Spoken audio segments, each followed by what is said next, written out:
We're joined here once again with PODA Holdings CEO Ryan Selby to discuss the recent share price action in his company's stock and why he feels this is a great opportunity for investors, first hearing about how his company is going to shake up the world of heat not burn products. Ryan, welcome back. Hey, thanks for having me. Glad to be here.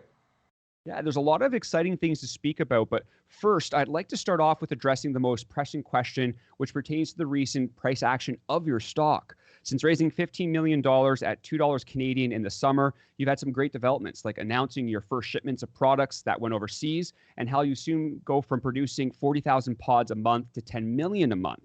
But in that same time, we've seen the share price retrace almost 75%. What do you believe has contributed to this? And how can you tell, or what can you tell both current and potential investors in terms of how you're addressing it? Yeah, thanks for that question. And, this is something that's obviously top of mind here at PODA, and I'm sure top of mind for PODA investors. It's something that in some levels is quite frustrating to me because internally, the business is doing better than ever. Things are firing on all cylinders. We're expanding our production from 400,000 pods per month to 10 million per month. We've just delivered our first 500,000 pod order. We've got all sorts of things happening internally, and I'm just really excited about the actual business here. And I think in many ways, things have never been better. And then when I look at the stock price, I think unfortunately there are larger things at play that are beyond our control. And, that could be people selling for whatever reason, maybe they have a short to cover. I think there's some other selling that's happened that really has, in some ways, knocked our share price down quite considerably. But the other way to look at it, and really from my perspective, is I think this is a tremendous opportunity for people to participate in the PODA journey as we really go from spending the last 6 years developing the world's best heat not burn product and now commercializing that product. And really, I'm in this for a much longer term than just the short-term stock price. I would say I'm not selling any shares. None of our inside group is selling shares. There are other outside forces that I think have really hurt the share price in the short term. But in the long term, I am not worried at all about this. And I think we are headed for much, much higher plateaus than we're currently seeing. And so, I would say PODA is taking a number of steps to, importantly, we're really focusing on the core fundamentals of the business. We were lucky to raise $20 million over the summer. That's put us in a very good cash flow position. We've invested in our production facilities. We're, setting up all of the things that I think will actually drive significant revenue and value growth propositions for the company. And we're still in a very strong cash flow position. We have well over $10 million in the bank. We have a low monthly burn rate, and we're in a position where, in my opinion, I think our stock is severely undervalued currently. And I'm really looking forward to 2022 when we start driving significant revenues, reporting those revenues. I think we're going to see some tremendous turnaround in the stock price. So, to those investors who are, sticking with us, I would say thank you. And I'm doing everything I can. The whole PODA team is pulling forward in the same direction. And like I said, our goal is way beyond where we currently are. And we're keeping our eyes on the horizon and not worried about the short-term stock price. The market is going to do what the market does, but let's really focus on building what I believe can be a tremendous multi-billion-dollar business. And so, I think that's where we're at. We're focusing on the business. And I would also say, stay tuned. We're going to have some exciting updates coming out over the next few weeks. And so I think things are looking good for the company. But yeah, thanks for letting me address that question. I appreciate it. Yeah, and I appreciate addressing it because, personally, I'm an investor. I've had lots of friends and people in my network as well, because we always talk about companies that we're excited about. And this is why we cover your story, because it's a company that we're excited about. And many of them had the same type of mentality. Look, they've been averaging up or down, depending on when they first came into the story, in and around this 50-cent range, because they look at this and say, no, exactly what you just said there. We've been doing all of these developments. We've been having all of these milestones hit, and we keep going. So everything over the summer was good, but the share price, like many other companies, unfortunately, that are out there in the small cap space right now, have seen the opposite happen with their stock. But I appreciate you addressing that. But more specifically, talking about some of those developments, you recently just had your detailed corporate update on past developments and where PODA is headed, especially leading into 2022. Do you mind going over that update a little bit, how things are shaping up for you really taking your company to the next level next year?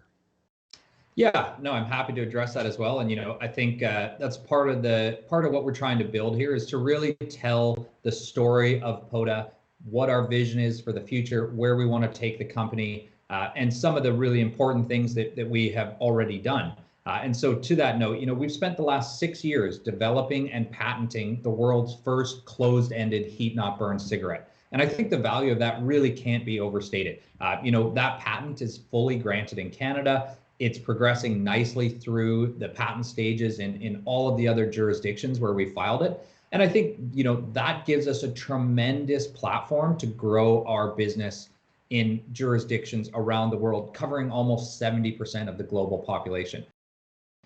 And then recently with our corporate restructuring, changing our name to PODA Holdings, bringing out our strategic verticals, I think this is really aimed at showing the market that we are much bigger than just a tobacco company or a cannabis company or a CBD company or a therapeutics company or a cessation company or a caffeine and beyond nicotine alternatives company. Really what PODA is an intellectual property company that owns an incredible technology that has applicability across such a wide variety of substances.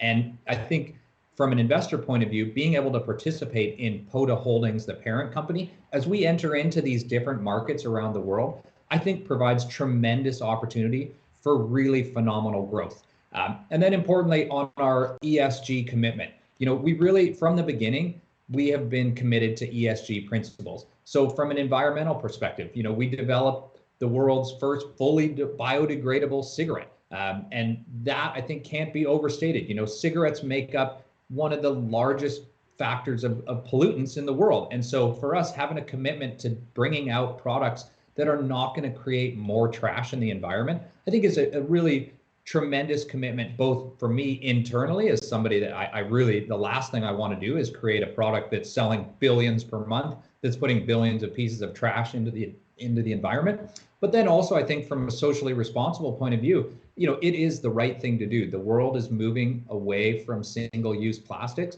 And I think PODA is really at the forefront of that in the tobacco and smoking world. And then from our social commitment, really focusing on the potential of reduced risk products to make an incredible impact in the lives of 1.3 billion tobacco users globally. The health risks of tobacco are so well known, and yet people continue to smoke. Why do they do that? Because they love smoking and quitting is hard. And that's where PODA comes into the picture with saying, we're going to use technology to deliver a product that lets you keep smoking while potentially dramatically reducing the risks associated with smoking. And I think the impact of that can't be overstated. And it's something that really motivates me. Every morning, I just am so thrilled to be coming to work, to have the potential to impact so many lives around the planet. And I think we're at an exciting time in history where we can utilize the technology that we've created to really deliver something that moves past the thousands of years old technology of burning tobacco or burning substances. We don't need to do that anymore. And it's only recently that companies like PODA have been able to develop products that can actually replace tobacco. And I think it's a really important commitment, and it's something that I'm dedicated to bringing to the entire world across such a wide variety of substances. And then finally, on the governance side, we're 100% committed to good governance. And that means transparency. That means quarterly reporting. That means listing our shares on the CSE. That means bringing out all relevant news. That means all of the things that are important from a governance perspective to give investors confidence that what we say and do here in PODA is good and is on the right and up and up. And that's something that, I'm completely committed to as the CEO of PODA. It's my responsibility to ensure that that's happening throughout our company. And I take that responsibility very seriously. And then on the business development side, being able to have raised the money over the summer that allows us to start expanding our production, currently making 400,000 pods per month. a lot of people think, wow, that's phenomenal. That's so many. That's great. And I say it is great. It's fantastic to be able to be doing that, but it represents such a tiny drop in the bucket of what we need to accomplish as PODA, the company. My goal is to sell tens or hundreds of billions of these sticks per month. And so to get there, that's going to require a really substantial investment in production over time. So we've already taken steps towards that. We've invested in a facility that's now going to be turning out over 10 million pods per month. When that comes online and enables us to start selling and, from hitting the ground running in 2022 with some fantastic sales numbers, I think that's going to allow us to drive and show the market, look, here is the potential of what we can do. We've got a product that can generate us substantial revenues and generate substantial margins on the investments that we make with really phenomenal returns on investment. And I think that is going to allow us that springboard to scale up production to where we need to be to start to tackle the 5.7 trillion legally sold cigarettes per year. When you think about 5.7 trillion, 10 million is nothing compared to that. And that to me is really just such an exciting blue sky ahead of us to be able to say, no matter how many we produce, there's always going to be more and more and more that we can do. Again, these things just really make me so excited to be leading this company, all of the exciting developments that we've had to date, the exciting things we're going to be announcing in the future. I just got back from a 10-day trip throughout US and Europe. I can't get into the specifics of my trip, but I can tell you extremely exciting things in the works. And also just from a colloquial view, being on the ground in Europe where heat not burn is starting to gain a foothold, you see it everywhere. People are using IQOS. People are embracing it. People are really saying, look, if I can keep smoking and reduce the impacts of that smoking, of course I'm going to switch to a new system. And people are doing that despite the significant challenges and drawbacks of using the IQOS product. People have to clean it every single day. In some ways, that's ridiculous. Why are they doing it? Because they want to keep smoking and they don't want to have the consequences of combustible smoking. And that's where I think the products like Heat Not Burn have the potential to really change the world. And when you see it firsthand and you start to see, okay, this is actually catching on. And then, looking at markets like Japan, where it's, going wildfire every year, more and more market share. 30% of the Japanese tobacco market now is switched to heated tobacco. I mean, that's incredible. And that to me is the vision for the world. Let's not stop at 30%. I want to go to 100% away from combustible smoking and utilizing our technology to deliver fantastic alternatives that satisfy existing smokers and potentially dramatically reduce the risks associated with their smoking habit. And that's just on the tobacco side. Then we can get into the cannabis side, the CBD side, the caffeine side, the therapeutics side, the cessation products. We have such a wide variety of opportunities available to us that, I've never been more excited about what we're doing here at PODA, and I've always been extremely excited. So I think this is a very exciting time for us. And thanks for having me on your show to be able to, share the good word with the viewers and to, really sort of convey some of the excitement I have about the company and where I think we're going in the future. So yeah, absolutely. Thanks. I mean, you can hear it in your words, you can see it on your face. I appreciate that very much because I know a lot of investors are excited about the opportunity at hand. It's obviously looking at that share price. You see that coming down. We've addressed that. We spoke about that. Unfortunately, those things happen. But like myself and many others looking at this could be also a very good opportunity to find your first entry potentially, or maybe to have a larger position if that is right for your own financial purposes and needs. Ryan, thank you so much for your time once again.